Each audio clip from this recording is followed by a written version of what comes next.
Of cleanup is now a weekend of cleanup. More than 13,000 people are still without power. Emergency shelters have been opened and Montgomery County residents are being asked to conserve water. All of this, of course, after a series of tornadoes ranging in strength from EF0 to EF4 slammed into the Miami Valley. Donations have been pouring in all across the tri-state to help people in the Dayton area whose lives have been ripped apart by this week's tornadoes. Some incredible scenes there, but everyone coming together to support the community. 9 on your side's Tamika Artist is at Matthew 25 Ministries, one of several local agencies trying to help the victims in any way they can.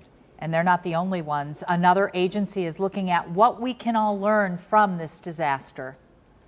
Yeah, and the giving never stops. People have been dropping off supplies like this all day long to Matthew 25 Ministries. And while giving is one way to respond to following a disaster like this, others are asking, what's the takeaway? Hamilton County's Emergency Management Warding Room is a 24-hour non-stop operation. It just never ends. Director Nick Crosley has a very important job, closely watching natural disasters like the one now in the Dayton area in an effort to keep all of us safe and alive.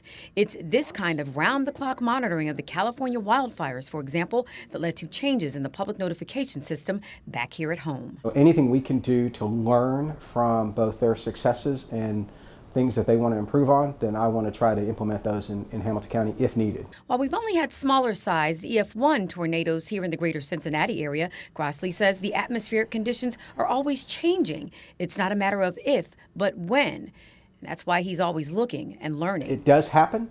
I don't know that it's happening more frequent or we're covering it more, but I think because Hamilton County we're almost fully built out, no matter where we're at, there is a hazard probability. Coming up in the next hour, I'm going to tell you how you can help the victims of the tornado disaster. Guys, back to you.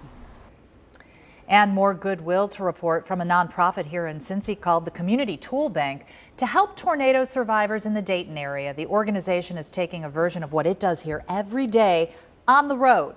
Volunteers packed 3 box trucks full of tools to help in the cleanup effort. The Tool Bank is partnering with the Christian Life Center to get those tools to 3 heavily impacted neighborhoods that need the relief work. Normally, the Tool Bank charges a small fee for nonprofits to rent the equipment. In disasters, though, it's free. We're talking everything from power tools and wheelbarrows to sledgehammers and generators. We're super excited to, be able to provide all the tools that they need to equip their volunteers that are doing some life-changing work. The value of the tools loaded onto those trucks is worth about $17,000. One of the volunteers helping today lost his own home in the tornadoes.